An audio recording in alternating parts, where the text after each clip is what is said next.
Trong điệp xưa, có đôi chia sẻ đấy, bây giờ từng ở kia, chụp kia cho mỗi những khung đàn nói, nơi khung video thứ mấy đang tiện hơi, nơi khung video thứ ngày ní, những khung xong một bằng hàng vì buộc sọc hiệp mẹ mai tìm tiếng bay bờ phết,ได้สะสมแต่ตามนำเดินการปราบปรามរបស់លោកអ្នកផងដែរសម្រាប់ពុកសុខភាពម៉ាក់ម៉ៃត្រៀមមានបែងចែកជា3ប្រភេទដូចជាប្រភេទរសជាប់ប្រភេទរសខ្ចប់និងប្រភេទសាច់ក្រែបដែលជាផលិតផលរបស់ប្រទេសសិង្ហបុរីចំពោះពុកសុខភាពម៉ាក់ម៉ៃត្រៀមទាំងអស់នេះមានការវេចខ្ចប់និងផលិតតាមស្តង់ដារត្រឹមត្រូវនិងមានគុណភាពល្អសម្រាប់ពុកសុខភាពម៉ាក់ម៉ៃត្រៀមទាំងអស់នេះមានទំហំ2ខ្នាតសម្រាប់ជ្រើសរើសដូចជាទំហំ 1.2 ម៉ែត្រគុណនឹង 2 ម៉ែត្រនិងទំហំ 1.8 ម៉ែត្រគុណនឹង 2 ម៉ែត្រ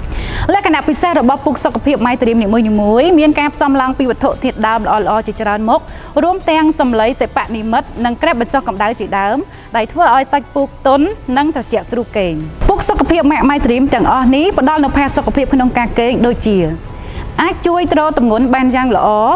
ជួយកាត់បន្ថយការឈឺចង្កេះឈឺខ្នងឬចុករយខ្លួនប្រាណផ្សេងៗជាដើម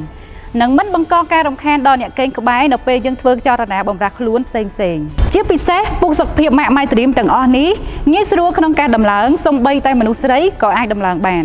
ជាមួយនឹងការប្រើប្រាស់បានយូរអង្វែងនិងមានការធានារយៈពេល5ឆ្នាំឯណោះដូចនេះប្រសិនបើបងប្អូនទាំងអស់គ្នាមានចំណាប់អារម្មណ៍ជាមួយនឹងពុកសុខភាពទាំង3ប្រភេទបងប្អូនទាំងអស់គ្នាអាចស្វែងរកទិញបាននៅបណ្ដាសាខារបស់ក្រុមហ៊ុនសុនស៊ីមេកូគ្រប់សាខាទាំងអស់សូមអរគុណសម្រាប់ការតាមដានទស្សនាវីដេអូ